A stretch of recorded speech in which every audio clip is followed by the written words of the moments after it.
Greetings to you all students. I am Dr. M. Bhushanam. I welcome you all to my YouTube channel, YouTube at Bhushanam Honey. Take care of your good health during this pandemic situations. In today's session, we shall understand another topic in the non-core 1 of your syllabus, that is reproductive system in earthworm species Pheretima posthuma.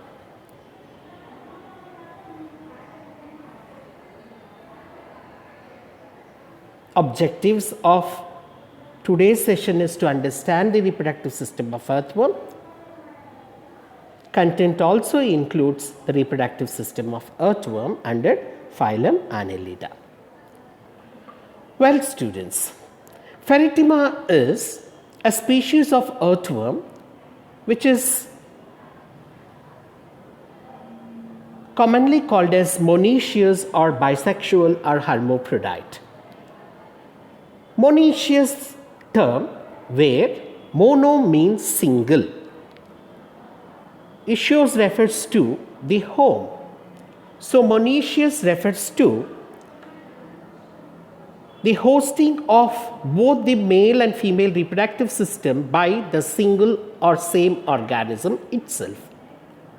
The term bisexual, bi means two, sexes. Both the sexes of the organisms are present in the same animal. Hence, they are also called as hermaphrodites. When we look at the origin of this organism, reproduction and reproductive system, it is from the mesodermal layer. Generally, the reproductive system of the organism is present behind the alimentary canal on either sides of the nerve cord at the ventral side of the body. Now we shall understand the male reproductive system first. The male reproductive system of earthworm consists of organs like testis sacs, seminal vesicles, semiducal funnels or spermaducal funnels, vas deferentia, prostate glands, male genital apertures, and accessory or papillary glands. All these organs are very specific to the segments of the body in earthworm. Down here in the slide is the depiction of the bisexual reproductive system in case of the earthworm. First, we shall start with the testes of earthworm. Testes are the male reproductive gonads, which otherwise means they are the organs from which the gametic cells or male gametic cells called sperm cells are produced. There are two pairs, whitish in color. They appear as finger-like projections called as lobules of 4 to 8 in number. So generally, when we look at the testis lobes of one pairs, it is like this in every segment. They have finger-like projections of one testis. When we look at it, will have 4 to 8 finger-like lobules like this. They have a base or a stalk with the help of which it will attach to the septum, and the other end said to be free end where the testis lobes are extended. The importance of testis lobes is they produce the spermatogonial cells or the sperm mother cells. Each of the testes is attached to the septum between 9 and 10, the second pair in 10 and 11 septae. So the location of pair of testes is one pair in 10th segment and another pair in 11th segment. They are ventrolateral in position. Now, Each of this lobule of testis contains round mass of cells, which we call it as spermatogonial cells or sperm mother cells. These testes are now covered over by a thin-walled fluid-filled sac, which we call it as testis sac or testicular sacs, which also appears to be bilobed. There are 4 lobed testis sacs seen, or 2 pairs of testis sacs seen. These testis sacs open down by means of a tubular opening, which we call it as duct, that will communicate down with a cup-shaped structure called a seminal vesicle. The position of testis sacs also remains same as they cover the testis lobes. So the testis sacs are present in 10th and 11th segment. Generally, the testis sac of 10th segment is said to be smaller in size and 11th segment is said to be larger in size. The very important function of this testis sacs is to separate the testis from that of the other organs in the segment and also help in carrying the spermatogonial cells or the sperm mother cells from the testis sac region to the region of seminal vesicles by means of their ducts.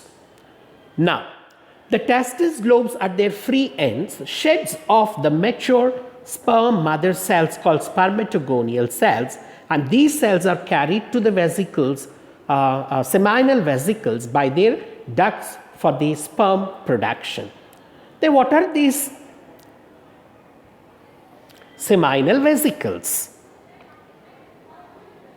They are 2 pairs of large white sac-like structures or cup-like structures which are situated in the segments of 11th and 12th below the structures of the testis lobes. Otherwise, down the testis sac, each of the testis sac pair will lead to the small tubular structures called ducts. These ducts will communicate with the seminal vesicles. Here in the diagram, the blue color shade or violet color shaded part is the seminal vesicle, which has a duct that communicates above with the testis sacs. Now, these seminal vesicles are present below the testis sacs itself. So the position now will change. You know, testes are present in 10th and 11th segment. Testis sacs are also present in 10th and 11th segment, whereas seminal vesicles are present below each of it. So the position of seminal vesicle is 11th and 12th segment.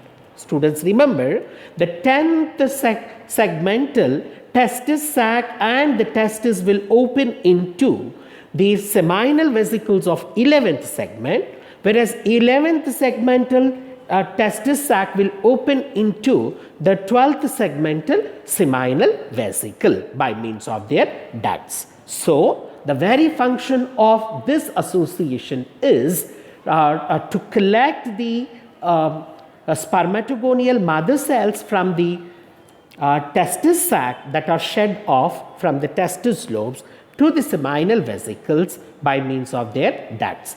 These spermatogonial cells will undergo maturation process or they transform into spermatozoa or sperms, and these sperms, after their formation, they will develop a tail and starts moving in the back direction from the seminal vesicle into duct, from duct into testis sac. So that's the importance of seminal vesicle. Students, remember what's the function of seminal vesicle?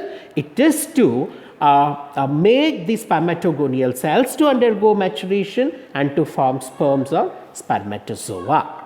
Now, so once after the sperms reaches the testis sac, that is the 10th and 11th segmental testis sac, what happens here is that within the structure of the testis sac, along with the testis, there is also one more funnel-like or cup-like structure C, one below the testis, and these cup-like structures will have a margin which is ciliated like seminal vesicle, and this margin is said to be highly folded, and this margin also helps in the collection of the sperms. So this ciliated margin of the cup-like structures present below the testis within the testis sac will collect the sperms. And what do you call these structures? As they are called spermaducal funnels or spermatic funnels or testicular funnels. So what is their number? There are 4 number of spermaducal funnels, as there are 4 testis bunches are seen. Now, so what is the position of them? It is below the testis within the testis sac. So 10th and 11th segment are the position of the spermaducal funnels. Students, remember, the spermaducal funnels, after they receive the sperms will be taken out by means of a narrow tube that comes down, which we call it as vas deferentia. So remember, spermaducal funnels will collect the sperms. The collected sperms are taken away through a narrow tube of vasa deferentia.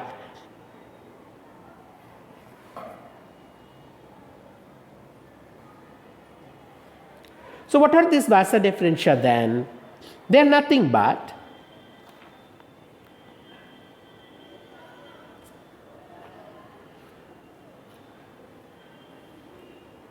thin, narrow, thread-like ducts that shows communication at anterior side with the spermaducal funnels and posterior side with a duct called a spermatic duct.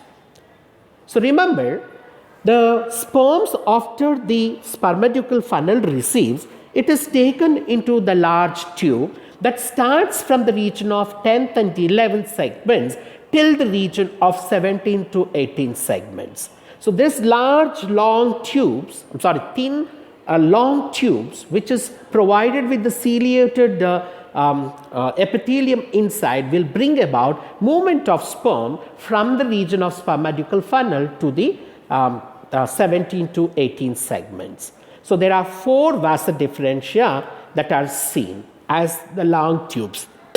Excuse me. The very function of this vasa differentia is to collect the sperm from the spermatic funnel and give it to the region of spermatic duct. There is another part present in the male reproductive system called as prostate glands. Students, remember, they are said to be the larger glands present between the segments of 16th or 17th to 20th or 21st segments. So they are lateral in position, they are highly glandular, showing irregular mass of cells. We call it as racemose type of cells or glands. They are lateral in position. Now, each here in the diagram, they are represented as blue shades between 17 to 20th segments as irregular shaped organs. Students, remember, it has 2 important parts. There is a large glandular part and a very small non-glandular part. The large glandular part includes the glandular cells that secretes the secretions called as prostatic fluid or nutritive fluid. Students, remember, this is the fluid that nourishes the sperms that comes out of the vasa deferentia. So you know the tube of vasa deferentia throws out the sperm, and this sperms that comes out will mix with the secretion of prostate gland that will have the nutrient content in there, and that nutrient will be nourishing the sperms of the vasa deferentia. So to make the sperms alive, there is a nutrient food given by this prostate gland. So this fluid or nutrient fluid is secreted by the glandular part of prostate gland. Coming on to the second part called non-glandular part. Students, remember, the non-glandular part consists of Here, many number of minute ducts, tubes, we also call it as ductules. The short, small, thicker muscular ductules that comes out will join to form one single tube, and that common tube we call it as prostatic duct. So many small ductules that are said to be non-glandular part, which collects the prostatic fluid from the prostatic gland, and it will be thrown into the prostatic duct. So the duct is present in the 18th segment. Students, remember, after the prostatic gland throws out its fluid matter of prostatic fluid that nourishes sperms, and above on each side you find two vasa deferentia moving down. So sperms will come through it. This sperms and this prostatic fluid all mix in a common duct called as prostatic spermatic duct. What is this prostatic spermatic duct? That's a common duct at which, duct means here a carrying tube, where it throws out the sperms as well as the prostatic fluid, where there is a mixture of or a combination of the sperms and prostatic fluid takes place. So that's the importance of a common prostatic spermatic duct. So there are two prostatic spermatic duct seen from the two prostate glands that comes out. So they will have the openings of ventrolateral position in the 18th segment. So that forms a pair of male genital pores. Students, remember, male genital pores are nothing but the openings of the male reproductive system through which the sex cells called sperms comes out. So these openings are present in the 18th segment at ventrolateral position, which are nothing but the openings, exit points of prostatic spermatic duct. In simple, if I look at each of the male genital aperture, it will show three small tubes of of the sperms, that is vasodeferential opening, and one of the prostatic gland. So three together will form one male genital aperture. So this is about the importance of the prostatic gland. Now, in addition to all this structures, there are also another important part of male reproductive system present called as the accessory glands, or they are also called as the papillary glands. There are two pairs of whitish spherical structures found at ventrolateral position, one pair above the 18th segment, one pair below the 18th segment. You know, at 18th segment there are two openings of male genital pores. One pair of accessory glands or papillae are present in 17, the other pair in 19. So what is the importance of this genital papillae? We call it as papillae because it consists of minute openings.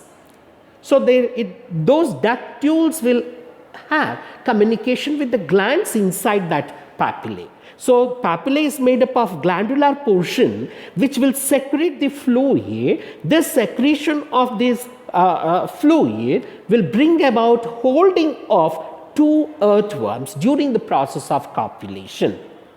To extend further my explanation here, earthworms are said to be hermaphrodites, but there is no self-fertilization in them. Mean to say, the male gametes produced of the same individuals will not fuse with the ova of the individual.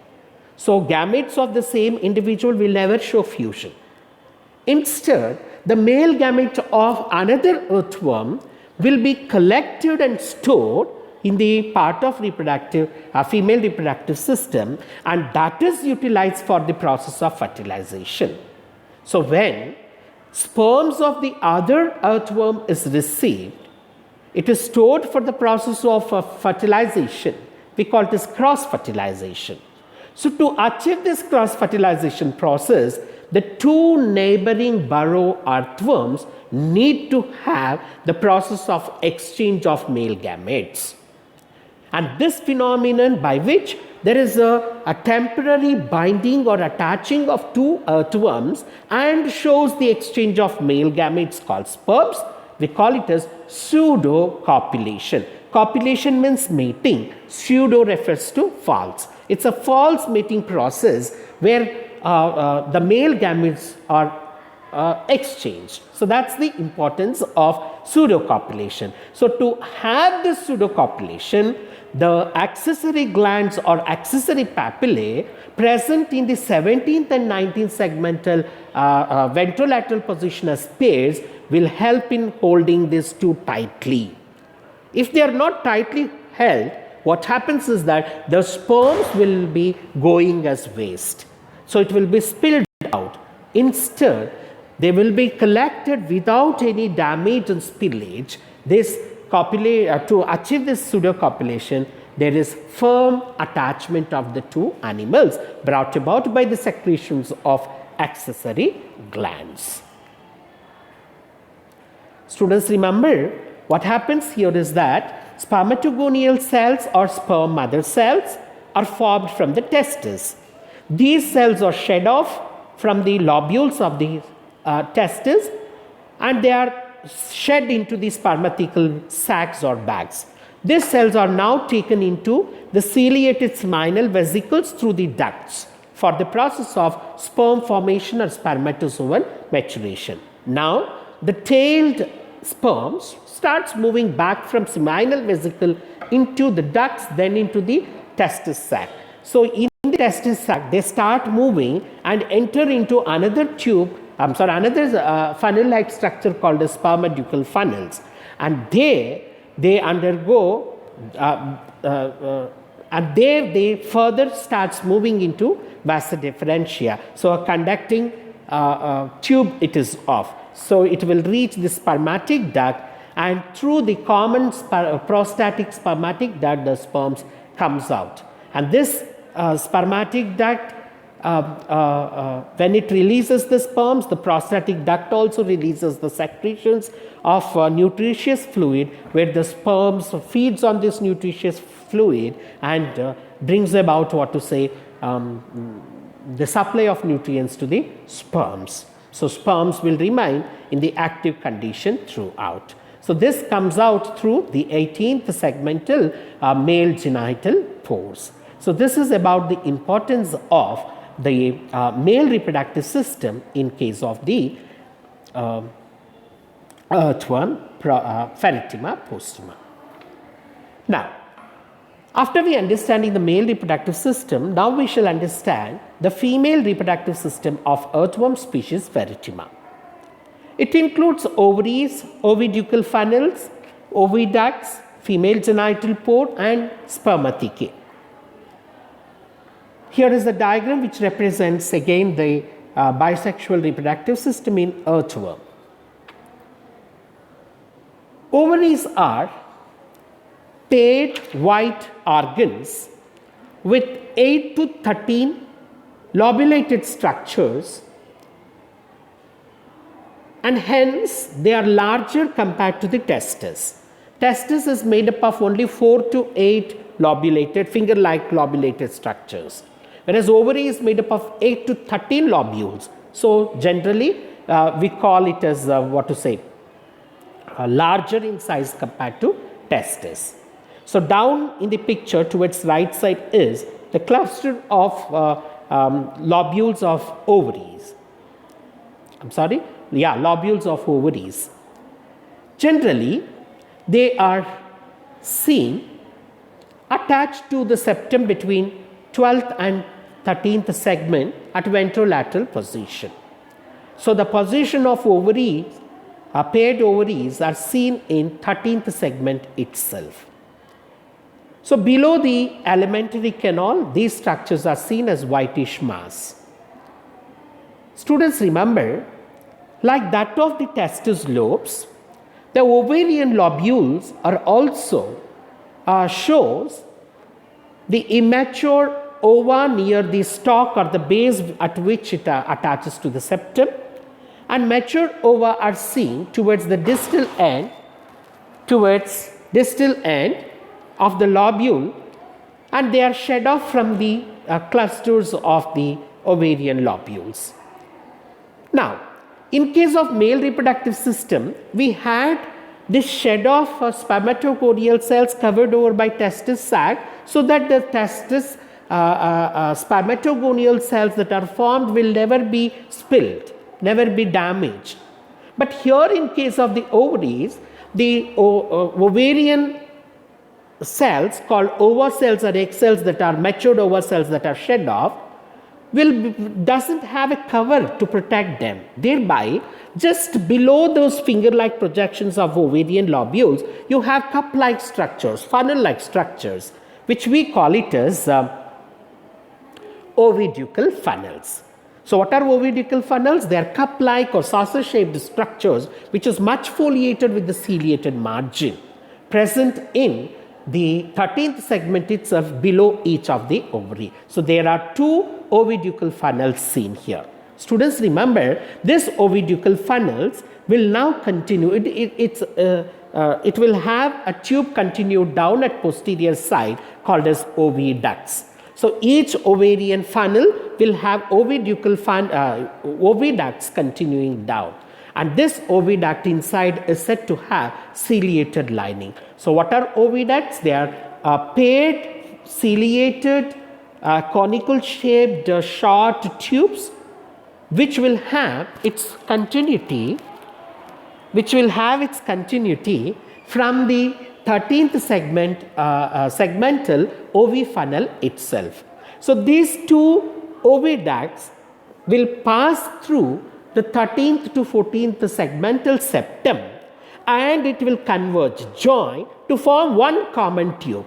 So this common tube will have an opening which is called as median female genital aperture.